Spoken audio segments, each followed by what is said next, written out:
Les saludo nuevamente en Vértice Internacional. Soy Rina Musali y me da mucho gusto que me acompañen en este programa del canal del Congreso que estará orientado a analizar la cumbre de los países no alineados que tuvo lugar la semana pasada en Egipto, uno de los foros políticos más importantes de los países del tercer mundo. En Vértice Internacional ustedes podrán encontrar información y análisis sobre la historia de este movimiento, sobre la crisis que sufrió a raíz del fin de la Guerra Fría y de la era bipolar, así también como sus perspectivas de desarrollo y los esfuerzos por revitalizar a este organismo en medio de la reconfiguración del orden mundial. Además, también les platicaremos sobre los principales protagonistas de esta cumbre. Nos estamos refiriendo a Cuba, quien detenta la presidencia saliente de este movimiento, Egipto, por supuesto, quien asume la presidencia entrante, y también Irán, país que busca y que aspira a detentar la próxima cumbre que se llevará a cabo en el 2012. También en este programa podrán encontrar información relacionada con el quehacer internacional del Poder Legislativo y, por supuesto, en nuestro último bloque verán temas relacionados con migración y fronteras. Quédense con nosotros.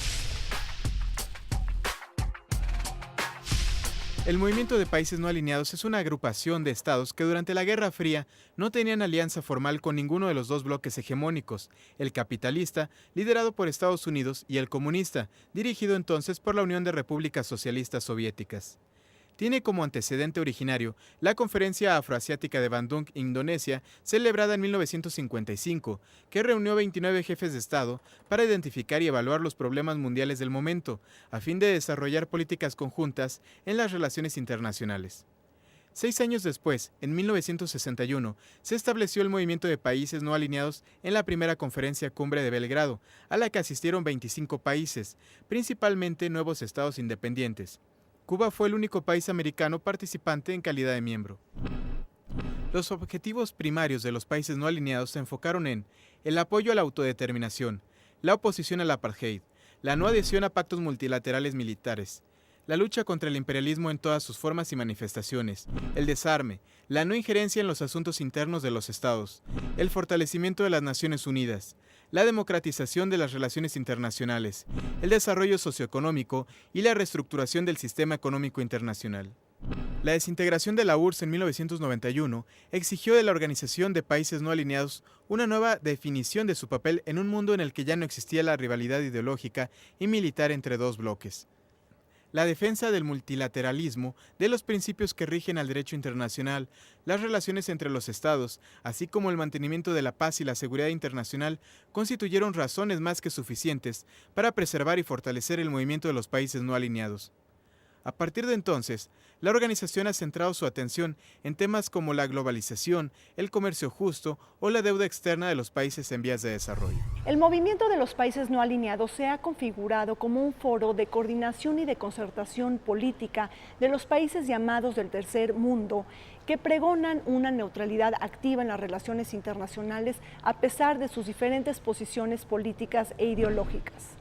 En plena Guerra Fría y con la Conferencia de Bandung, Indonesia, en el año de 1955, los presidentes Nasser en Egipto, Nehru en la India y Tito en Yugoslavia buscaron articular una tercera opción que hiciera sentir su voz y posición en un mundo dividido por el bloque occidental y comunista, y que más adelante culminaría en Belgrado en 1961 con el nacimiento de un nuevo actor en la sociedad internacional, el Movimiento de los No Alineados. Recordemos que este movimiento, aunque se gestó en apogeo de la Guerra Fría, también se fundó en medio de la lucha emancipadora de los pueblos de África y Asia y otras regiones del mundo que llevaron al quiebre del sistema colonial y a la formación de nuevos estados independientes. Por ello, dentro de los principios del no alineamiento se encontraba la condena hacia la política de los bloques militares en rivalidad, el rechazo al colonialismo y al apartheid y la lucha en favor del desarme. Sin embargo, después de la Guerra Fría, este movimiento siguió creciendo hasta convertirse en uno de los principales portadores de los intereses de los países menos desarrollados y pobres. Hoy cuenta con 118 estados miembros, 53 países africanos, 38 asiáticos y 26 latinoamericanos y caribeños. Este organismo representa a 2/3 de los miembros de la ONU y también se configura en el 55% de la población mundial. Dentro de este organismo, en su seno, también participan diferentes países y organizaciones observadoras como México, Brasil, Paraguay, la Unión Africana y también la Liga Árabe. El Movimiento de Países No Alineados es una agrupación de naciones del tercer mundo que se configuró en 1958 por iniciativa de lo que entonces era Yugoslavia, Egipto y la India. Y de ahí fue agrupando crecientemente a una gran cantidad de países de América Latina, de África y del sur de Asia.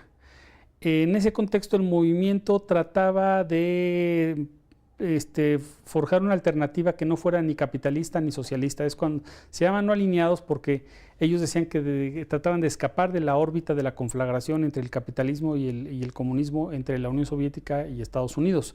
De ahí viene el nombre, ¿no? Después del fin de la Guerra Fría, el movimiento fue transformándose. Hubo países que les fue muy mal en el fin del comunismo, como a Yugoslavia, fundador del movimiento, y hubo otros países que acomodaron su posición en la baraja del ajedrez geopolítico mundial, como la India, que mejoró su posición geopolítica. Muchos países tercermundistas socialistas forman parte activa del movimiento. En el caso de América Latina es el caso cubano y Nicaragua. Nicaragua fue un miembro activo del movimiento cuando fue sandinista, y ahora otra vez es un miembro activo del movimiento. También en América Latina el gobierno de Ecuador y el de Perú han sido activos miembros del movimiento, ¿no? Este movimiento trata de buscar alternativas que sean como alternativas originales frente a diversas crisis económicas y políticas que se gestan en los países desarrollados. Pero en realidad el Movimiento de Países No Alineados no ha logrado mucho desde su fundación hace ya casi 50 años, es poco lo que han logrado como tal. El Movimiento de Países No Alineados tiene muy poca posibilidad de atacar la crisis económica mundial porque no tienen peso específico en las finanzas internacionales. Muchos de estos países tienen estructuras financieras realmente débiles, tanto institucionalmente como en volúmenes de capital, ¿no? Por ejemplo, Cuba es un miembro muy activo del Movimiento de Países No Alineados, pero no tiene ninguna incidencia en la crisis. Cuba ni siquiera tiene sistema financiero. Tiene una estructura muy rudimentaria de bancos para recibir remesas. Tiene un banco central, no tiene bancos privados. Entonces, en ese sentido, el Movimiento de Países No Alineados peca de una especie de declaracionitis, o sea, declaran mucho contra las dinámicas mundiales, tratan de escapar lo que ellos llaman de las dinámicas del juego de potencias imperiales, pero poco hacen en realidad y poco efecto tienen sus políticas, ¿no? El movimiento de los no alineados funciona con un estilo que pretende ser único. No es jerárquico, pero más bien es rotativo y participativo, en donde la toma de decisiones se lleva a cabo mediante el consenso. Sin embargo, la pluralidad de sus miembros y también la variedad de sus sistemas políticos y económicos hacen constatar profundas divisiones internas. Desde sus orígenes, fundadores y luego sucesores comprendieron que las estructuras formales, como lo pudieran ser la creación de una carta o constitución, en nada favorecerían a una organización que buscaba construir puentes entre países con ideologías diferentes y lograr desarrollar consensos.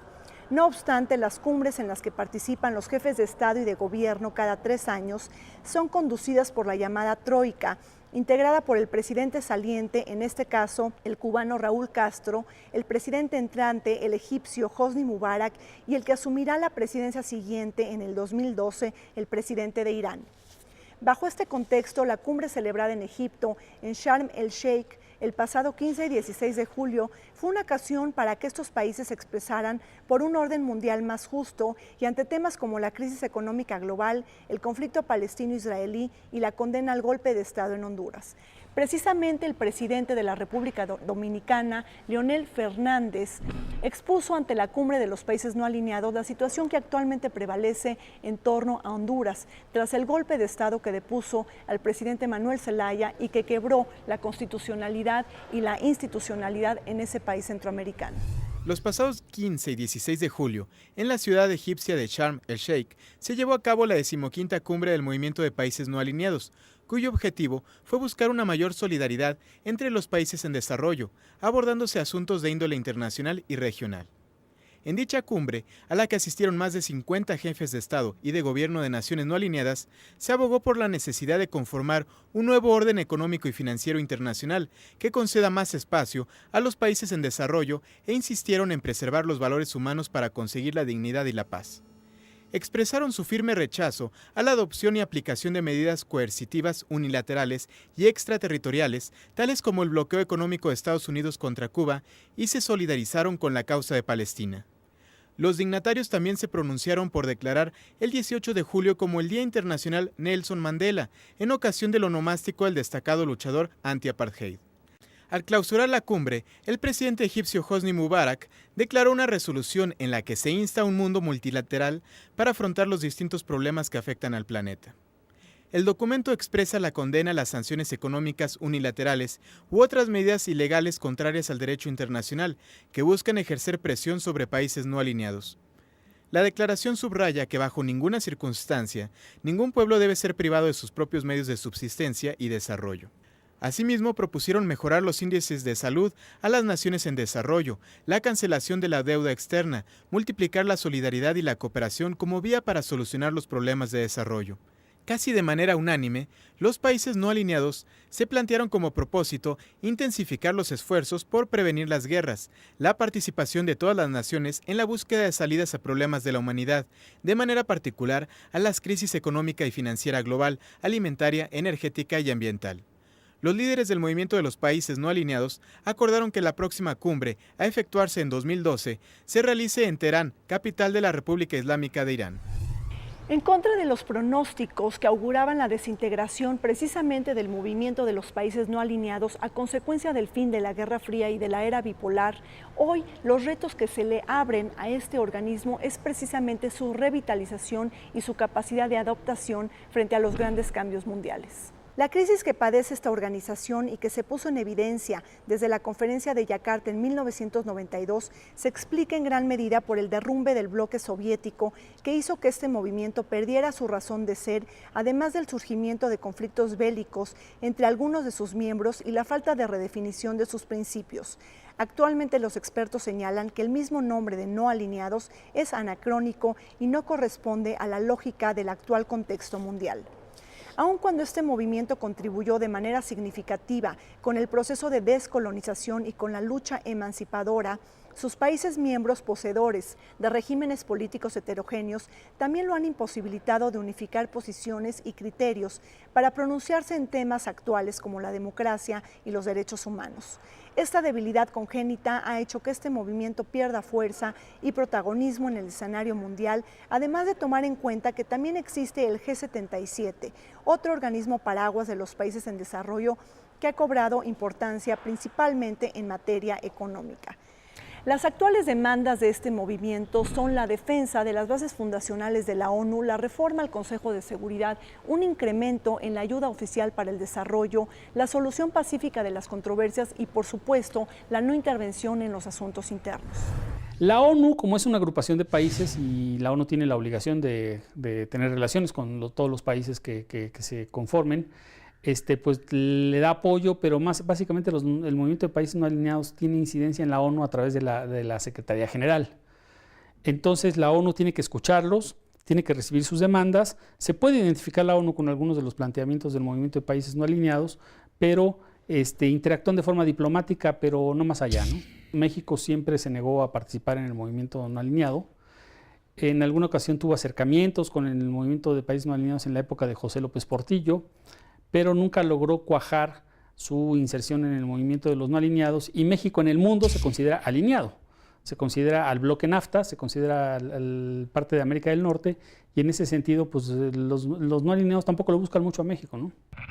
No creo, no es un foro importante, no creo. México además en este momento está embarcado en el Tratado de Libre Comercio de América del Norte que no sucumba, y también en el foro de la OCDE. México es parte del selecto club de países que se dicen ricos, o OCDE, o poderosos. México tiene una posición, su economía es una economía que está posicionada en el lugar número 12 en la escala internacional. Entonces, también es un país más rico que muchos de los países no alineados, más pobre que las superpotencias, está en una especie de posición intermedia. yéndose hacia una alianza con los pobres no le iría bien o no tendría ningún sentido, no tendría futuro tampoco.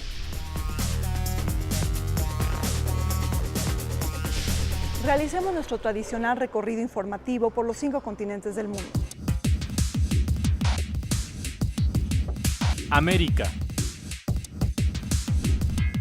Unos 600 paramilitares colombianos desmovilizados confesaron haber cometido 21.000 homicidios durante los años de guerra entre 1987 y 2005, informó así la Fiscalía, que considera la cifra como la punta del iceberg de aquel horror. Sin embargo, solo una persona ha sido condenada por estos asesinatos, otras 14 esperan sentencia y hay cargos contra 186 más. En lo que es la primera reunión oficial bilateral en 6 años, representantes de los gobiernos de Cuba y Estados Unidos iniciaron pláticas sobre un acuerdo migratorio. Con ello se renueva un diálogo oficial suspendido por el gobierno de George Bush desde el 2003.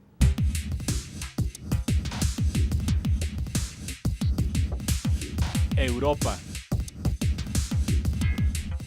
El Parlamento Europeo eligió al ex primer ministro polaco Jerzy Buzek como presidente de la Asamblea de 736 escaños, con lo que se convirtió en el primer representante de una nación exsoviética en alcanzar un alto cargo en la Unión Europea. África.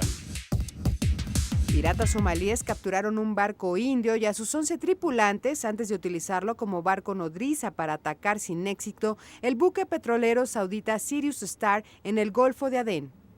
Con este secuestro suman 15 embarcaciones retenidas por piratas en el Golfo de Adén y en el Océano Índico y más de 200 marinos cautivos. Asia. En Irán, un avión de la línea aérea Caspian estalló en llamas 16 minutos después de iniciar su vuelo, provocando que se estrellara al noroeste de la capital. En el accidente murieron 153 pasajeros y 15 miembros de la tripulación. Los primeros ministros de India y Pakistán, respectivamente, acordaron reanudar el diálogo con el único modo de combatir el terrorismo durante una reunión celebrada al margen de la cumbre del movimiento de los no alineados en Egipto. Al menos 9 personas murieron y 60 más resultaron heridas por las explosiones cerca de 2 hoteles de lujo en Yakarta, capital de Indonesia. Desde el año 2000, Yakarta ha sufrido diversos atentados. Veamos cuáles son los principales acontecimientos de los próximos días. El 23 y el 24 de julio se llevará a cabo la Cumbre del Mercosur en Paraguay, en donde, entre otros asuntos, se abordará la situación que prevalece actualmente en Honduras tras el golpe de Estado que depuso al actual presidente Manuel Zelaya. Además, precisamente en este mismo día, 24 de julio, se llevará a cabo en Brasilia una reunión de la Comisión Binacional México-Brasil, un mecanismo de cooperación y de concertación política establecido por ambos países en el año del 2007, en donde se pretende revisar el estado general de la relación bilateral. Sin duda, otro de los acontecimientos que marcará la agenda internacional de estos días será la próxima investidura del presidente reelecto Mahmoud Ahmadinejad en Irán y de su gobierno para un segundo mandato. Vértice Internacional le tendrá todos los detalles sobre la situación que prevalece en Irán a causa de las cuestionadas elecciones del pasado 12 de junio en nuestro próximo programa de Vértice Internacional. Los invito a hacer una pausa y cuando regresemos, más información.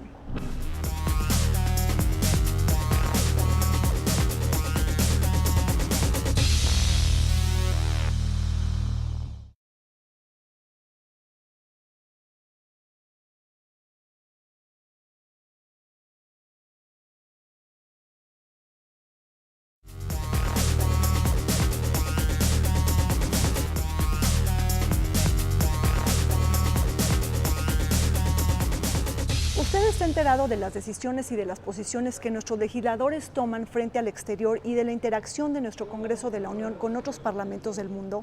Vértice Internacional le cuenta al respecto. En materia de cooperación internacional, se busca solicitar a la Secretaría de Relaciones Exteriores y a la Secretaría de Gobernación informen sobre la participación de México en el ejercicio de simulación que busca prever una actuación ante posibles contingencias naturales. Este ejercicio militar se realizará del 27 al 31 de julio con la participación de Australia, Canadá y el Reino Unido y tiene como propósito contribuir a la evaluación por parte de los países participantes de sus capacidades de prevención y protección ante potenciales situaciones de emergencia. Es un ejercicio que no requiere movilización de tropas. Efectivamente, es un simulacro que se hace in situ, se hace desde cada país. Y no es exclusivamente para asuntos de terrorismo, sino situación de emergencia, que pudiera ser fenómenos naturales extremos que pongan en riesgo la seguridad del Estado u otros. A solicitud del PRD se amplió el punto de acuerdo.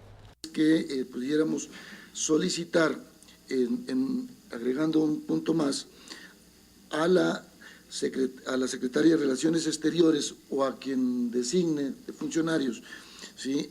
Patricia Espinosa, y a la Secretaría de Defensa Nacional, general Guillermo Galván, a efecto de que informen a esta soberanía acerca de los lineamientos y alcances de la estrategia de cooperación militar antiterrorista vigente entre México y Estados Unidos.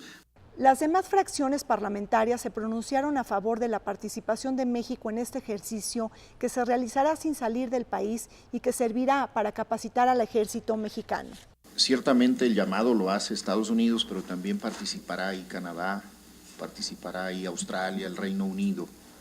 Y yo creo que son países que tienen mucho que compartir con el nuestro en situaciones de emergencia, desastres naturales, ciclones, terremotos, o el propio terrorismo, aunque ya tenemos un terrorismo aquí en México que es muy grave, como el que acaba de pasar en este par de días en Michoacán y en Veracruz. Me gustaría que sí que se ampliara la información por parte del Ejecutivo y sí pedirle a la Secretaría de Relaciones Exteriores que ojalá y retomemos esa magnífica relación que teníamos con Canadá. La segunda comisión avaló un acuerdo para que la Comisión Permanente rechazara enérgicamente el golpe de Estado acaecido en Honduras el pasado 28 de junio. La Comisión Permanente del Congreso de la Unión rechaza enérgicamente el golpe de Estado acontecido el 28 de junio pasado en la República de Honduras y se pronuncia por el pronto restablecimiento del orden constitucional y democrático en aquel país. Se propone además señalar que el Congreso de la Unión haga votos para que las tensiones y disputas entre los hondureños se resuelvan por vías institucionales y pacíficas, deseando que cesen las represalias en contra de la sociedad civil. A petición del PRD, el punto de acuerdo se amplió. Un informe detallado acerca de las medidas que ha tomado y tomará el gobierno mexicano para dar cumplimiento a la resolución sobre la situación actual en Honduras. Aprobada por el Consejo Permanente de la Organización de Estados Americanos en sesión celebrada el 28 de junio del 2009. También se establece que este comunicado se transmita ante los organismos parlamentarios regionales y multilaterales en los que participa el Congreso de la Unión, especialmente en el Parlamento Centroamericano y el Parlamento Latinoamericano. El gobierno de Canadá determinó que a partir del 13 de julio cualquier mexicano que busque viajar a ese país tendrá que contar con una visa aprobada previamente por las autoridades diplomáticas canadienses. El Ministerio de Ciudadanía, Inmigración y Multiculturalismo argumentó que la medida se toma por el alto número de solicitudes de refugiados que se han registrado de 2005 a la fecha por parte de ciudadanos mexicanos. Al respecto, la Secretaría de Relaciones Exteriores reconoció que las solicitudes de refugio sin fundamento legítimo que presentan los connacionales en Canadá se deben a la operación irrestricta de grupos y organizaciones de intermediarios. Al respecto, legisladores del PRI, del PAN y del PRD señalaron que aun cuando se trata de una decisión autónoma del gobierno canadiense, se trata de un retroceso en la relación bilateral y un daño a la integración regional. Es una señal que preocupa mucho por la pérdida de la confianza que representa y la pérdida, el retroceso en las facilidades del intercambio de personas, de los viajes, de la presencia y la participación, no solo con motivos turísticos, de estudio, y que a todas luces es una involución desde el punto de vista de nuestra relación con el Canadá. Lo que pedimos respetuosamente a esta representación diplomática es que se le den las facilidades especialmente y prioritariamente a las personas que con mayor urgencia ya tenían programado su viaje y ya tenían autorizado su ingreso al país. Que es un retroceso y que esto debe de poner a pensar y mucho al gobierno federal y en específico a la Secretaría de Relaciones Exteriores si nuestra política internacional, nuestras relaciones con otros países está surtiendo efecto. Si en verdad la Secretaría de Relaciones Exteriores no está nada más funcionando para nombrar y remover embajadores y cónsules, y el diseño de la política internacional también está ya abriendo algunos huecos que vale la pena que los observemos y los podamos cubrir. Quizá ante el abuso de la figura del asilo hayan decidido tomar algunas medidas que afectan a muchísimos mexicanos. Yo espero que esto lo pueda arreglar bien la Cancillería en los mejores términos, sin abrir un elemento de confrontación con Canadá. Ofendidos, sí, con una evidente respuesta natural de que un país amigo nos exija ahora visa para llegar, para poder entrar a su país. Y bueno, sí sorprendidos también porque obviamente no es lo que quisiéramos en el caso de este trato de un país amigo, pero insisto, yo creo que aquí teníamos que tener una labor de autocrítica muy necesaria, muy importante para cambiar el estado de cosas. Que me parece muy lamentable es la actitud y postura asumida por la titular de Relaciones Exteriores. Seamos francos, honestos y humildes. Los 9.800 mexicanos que solicitaron asilo político en el Canadá, muchos de ellos huyeron de la inseguridad que se vive a lo largo y ancho del país. La inesperada exigencia de visas para los mexicanos que decidan viajar a Canadá fue motivo de un rechazo contundente por integrantes de la Comisión Permanente, quienes pidieron al presidente Calderón exigir una explicación al respecto y, de paso, exigir también visado a los canadienses.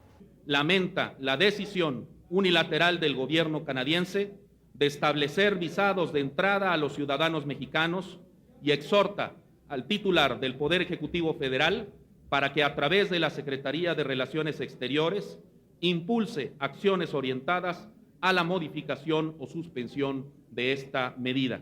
Ante la nula información que hubo sobre la medida implementada, se advirtió que miles de mexicanos estarán condenados a enfrentar en el extranjero diversos problemas y se puso como ejemplo a quienes viajan en cruceros o a quienes radican en Canadá.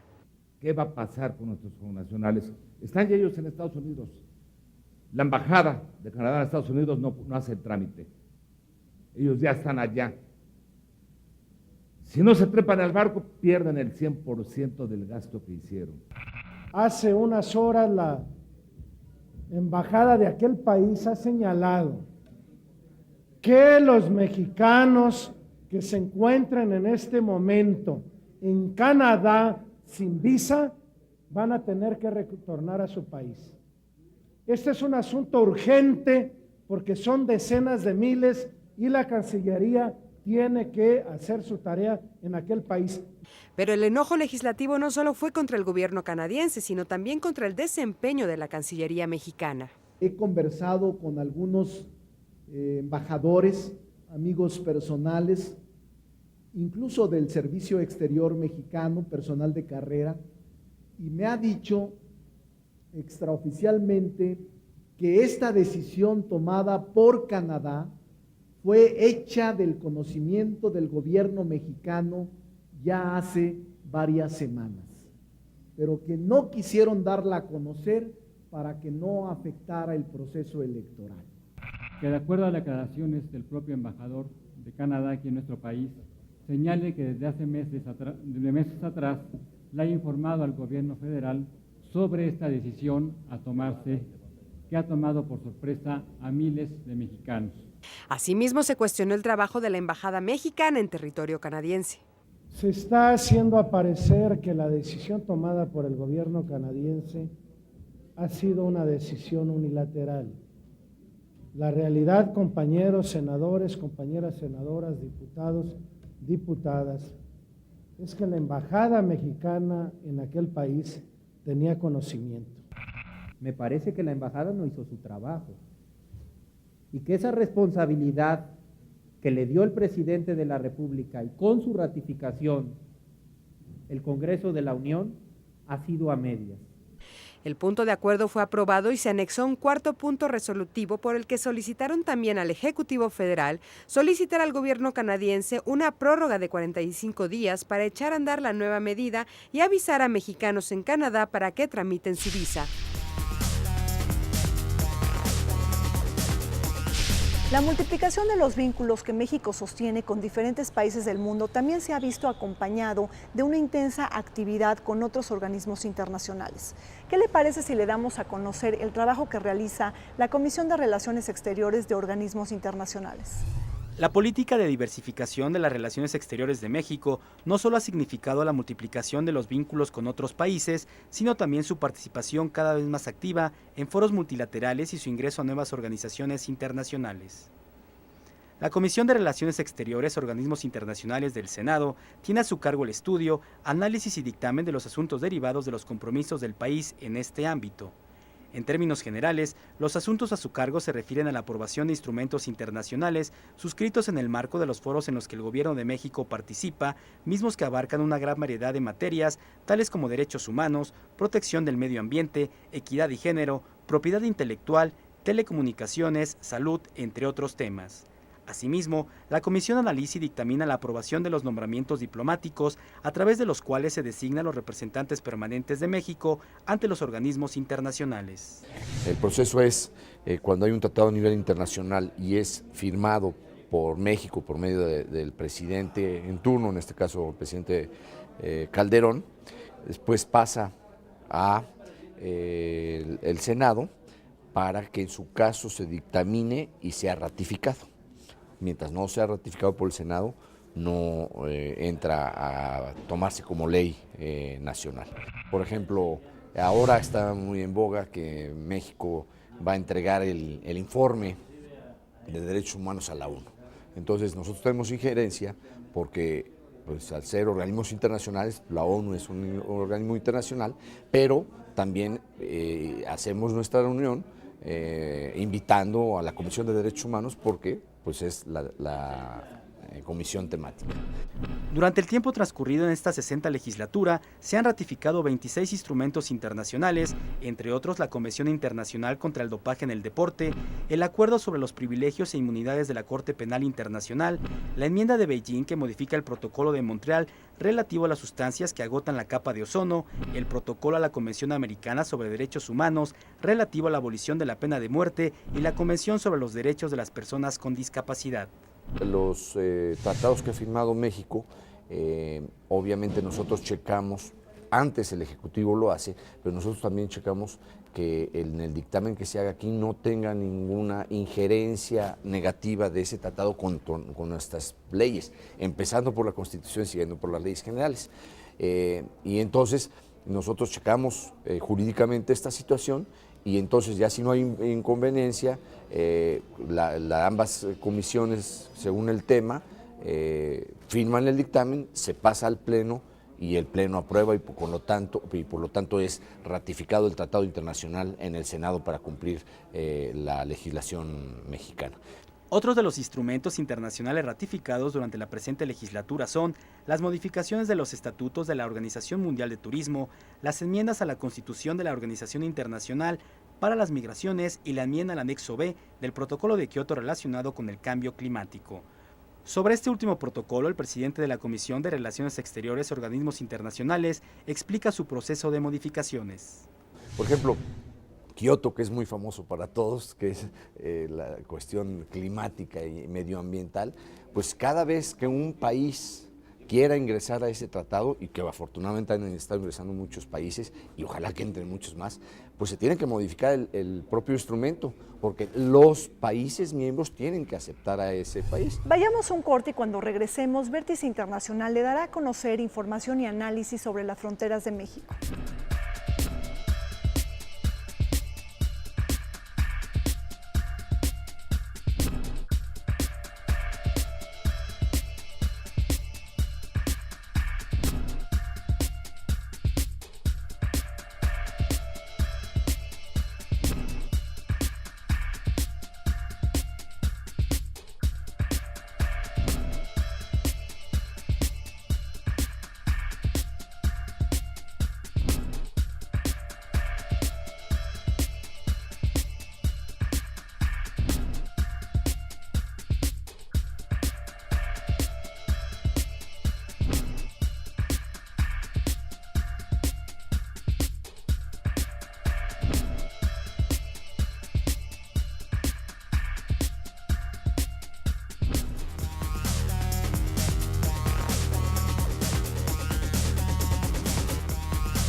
las últimas décadas se ha ido conformando un escenario internacional cada vez más dominado por la movilidad de personas. Un amortiguador y factor de cohesión social ha sido precisamente el establecimiento de redes sociales para los migrantes que se construyen entre las comunidades de origen y de destino.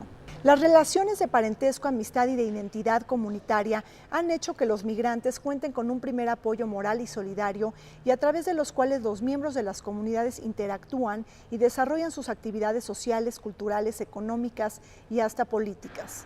Estas redes se tornan en actores clave para que los migrantes encuentren trabajos rápidos y flexibles gracias a los contactos familiares y de paisanos, pero que muchas veces también se tornan en mecanismos de control.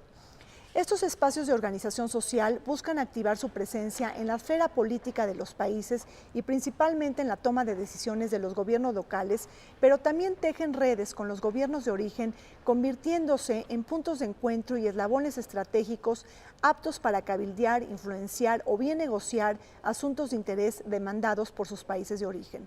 Pero la participación de los migrantes también se torna indispensable precisamente en sus comunidades de origen. Estas personas son altamente reconocidas y aceptadas entre sus paisanos, principalmente porque han detonado el desarrollo económico y social de sus localidades. Pues hay una política migratoria en el sentido en que pues sí hay reglas y normas que regulan los flujos migratorios, pero no hay una política de Estado en el sentido de tener cuidado con los derechos humanos de las personas. O sea, sí hay una política, pero enfocada a la seguridad nacional y a la seguridad pública, y no tanto a la seguridad humana. Entonces, de entrada se supone, o sea, se asume por parte del Estado que un migrante de estas características, pobre, culturalmente distinto, físicamente distinto, es potencialmente peligroso. Entonces, se asume como un peligro de seguridad. Y entonces primero se pasa por filtros de seguridad y ya que como que está, o sea, tiene que probar su inocencia casi, en vez de asumir o presumir la inocencia de entrada y ya si hace algún delito o algo, pues sí procesarlo. Pero aquí, por ejemplo, o sea, nuestra política es detenerlos y expulsarlos. Cuando nosotros hacia Estados Unidos tenemos reclamos pues, de no detención, de no deportación, de no tratos inhumanos, pero entonces somos un poco esquizofrénicos ahí, o sea, demandamos cosas que no otorgamos a otros migrantes que sí vienen para acá, ¿no? Y ahí, bueno, generalmente se les detiene y generalmente se les deporta cuando, si uno se fija, a los ciudadanos mexicanos que se les detiene y se les mete a las cárceles es porque se presume que cometieron un delito penal, ¿no? Y entonces se está penalizando justamente la migración, sea de carácter económico, ¿no? O también de carácter político, o sea, la gente que sale por cuestiones políticas y demás, también pues se presume culpable de algún crimen, ¿no? De venir y ser extranjero y ser diferente, y entonces pues se le procesa en un sistema migratorio pues, criminalizador, aunque ya hubo unas reformas que bajan el nivel de criminalización, se les sigue deteniendo a estas personas, ¿no? Cuando son procesos administrativos en realidad, porque ellos no han ido a migración a poner su sello, a sacar su forma migratoria y demás, pues eso debería ser una falta administrativa, pero se procesa como una falta penal, ¿sí? Y por lo generalmente pues no se respetan garantías, derechos humanos, y se expulsa gente así nada más, sin mayor proceso, sin derecho a abogados, que es como debería de funcionar, ¿no? Por lo general, la gente emigra de lugares donde no hay las condiciones para su desarrollo, ya sea económico, social, pero también en condiciones pues, políticas difíciles de persecución y demás. Entonces, pues, los grandes eventos como revoluciones, guerras civiles, catástrofes naturales generan generalmente flujos migratorios, así como pues, el subdesarrollo de ciertas regiones que genera pues, expulsión de personas hacia áreas más desarrolladas. En el continente americano, pues, la migración es principalmente de sur a norte, ¿no? Hacia Estados Unidos, Canadá, y México es uno de los principales expulsores de migrantes. O sea, tenemos 10% de nuestra población afuera, un gran porcentaje de los habitantes de Estados Unidos tienen un origen mexicano, y al mismo tiempo que somos un gran país expulsor, somos una importante puente justamente entre los países del sur y Centroamérica y del Caribe hacia América del Norte. En ese sentido, bueno, en términos numéricos, ¿no? O sea, cuantitativamente, México tiene más de 10 millones de personas en Estados Unidos, pero aquí en el país tenemos más de medio millón de extranjeros en el país, principalmente de Centroamérica, Sudamérica, pero también de Estados Unidos, europeos y demás, porque no solo son trabajadores migrantes pobres, también pues, hay ejecutivos, turistas y demás. Por lo general, en cuanto a los migrantes vulnerables, pues sí no llegan en una condición favorable, o sea, los grandes empresarios extranjeros y eso pues se les abre las puertas, ¿no? Estados Unidos, tenemos muchos estadounidenses en México y que se les dan visas y naturalizaciones inclusive sin mayor problema por lo general, pero sí tenemos ciertas preferencias como país, o sea, como Estado, sí tiene ciertas discriminaciones, ¿no? O sea, los colombianos, los chinos, los afganos, que sí llegan, ¿no? Iraquíes, sufren pues, una condición de discriminación generalizada, tanto institucionalmente como pues, de parte de la sociedad en general. O sea, si uno se va a la frontera sur, es patente, ¿no? Como los agentes del Instituto Nacional de Migración se suben a los camiones y demás, y por el puro color de la piel van seleccionando quiénes les parecen centroamericanos o de otro país, y los van bajando. Y en cambio, turistas que pueden ser europeos o norteamericanos, pues nunca ni siquiera se les pide un documento. Entonces sí hay una condición de discriminación ya institucionalizada. Además de, bueno, los problemas que de por sí viven los mexicanos de acceso a servicios públicos, seguridad y eso, pues todos esos problemas pues, se incrementan para esta población vulnerable, que muchas veces ni siquiera habla el idioma, no tiene redes sociales, recursos, pues para llegar, establecerse, trabajar, ¿no? Más o menos eso. Bueno, en general también hay que decir que no solo es el Instituto Nacional de Migración, hay también muchas quejas hacia el Ejército, por ejemplo, que ha asumido en los últimos años pues, atribuciones policiales, ¿no? De seguridad pública, ¿no? Cuando su origen fue la seguridad nacional, además hacia enemigos pues, exteriores, ¿no? Pero asumen cuestiones pues, de control migratorio, y también autoridades municipales y autoridades estatales que no tienen las atribuciones legales, pues detienen migrantes, los encierran, los deportan, pues sin mayor proceso, cuando la atribución es del Instituto Nacional de Migración, ¿no? Y bueno, el Instituto Nacional de Migración también tiene un enfoque, o sea, él forma parte del Consejo Nacional de Seguridad, y justamente todo su enfoque es de seguridad nacional. También hay que tomar en cuenta, por ejemplo, que ahí llegan mucha gente en diferentes condiciones, ¿no? O sea, llega gente que no sabe hablar el idioma y se le da a firmar un documento diciendo que viene bien de salud y demás, que viene en español, y pues que va a saber un afgano, un nubio, un etíope, lo que se le está dando a firmar, y se le coacciona, ¿no? Fírmame, para, o sea, que las autoridades como lavarse las manos de ese caso, y bueno, de entrada, ¿no? O sea, no se les da intérprete, por ejemplo. También las condiciones de habitación, o sea, de dónde duermen, dónde comen, también no son las adecuadas. No se separan, por ejemplo, claro, o sea, no hay espacios apropiados para mujeres, por ejemplo, para mujeres embarazadas, para mujeres con niños, o para menores no acompañados, o para enfermos. O sea, también hemos visto que llega gente con padecimientos de salud graves y no cuentan con acceso a un médico, o cuando sí existe ese acceso, pues es un servicio de muy baja calidad, ¿no? Pues es una labor muy deficiente, ¿no? Si las cárceles para mexicanos están en malas condiciones, las cárceles que esos son para migrantes extranjeros, pues también están en condiciones deplorables. También mucha variación, o sea, hay unos centros de detención muy importantes como el de Iztapalapa, el de Tapachula, que llega mucha gente, y hay otros chiquitos perdidos que nadie conoce, ¿no?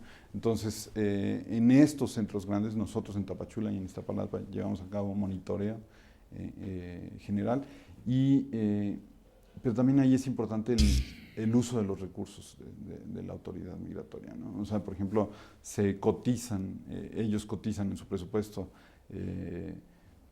tendrían que cotizar para alimentación, para medicinas, y eso no es lo que se cotiza, sino que por ejemplo, se pagan sueldos, se pagan camionetas, ¿no? Camionetas de hasta más de $1 millón de pesos. Entonces uno ahí ve hacia dónde está yendo el recurso, ¿no? O sea, se va para mantener una burocracia del Instituto Nacional de Migración para pues cuestiones más de infraestructura, así de camionetas, de sistemas de detección y demás, pero no para mejorar las condiciones de detención, ¿no? Entonces, justamente las condiciones de vida de las personas allá adentro pues son deplorables, ¿no?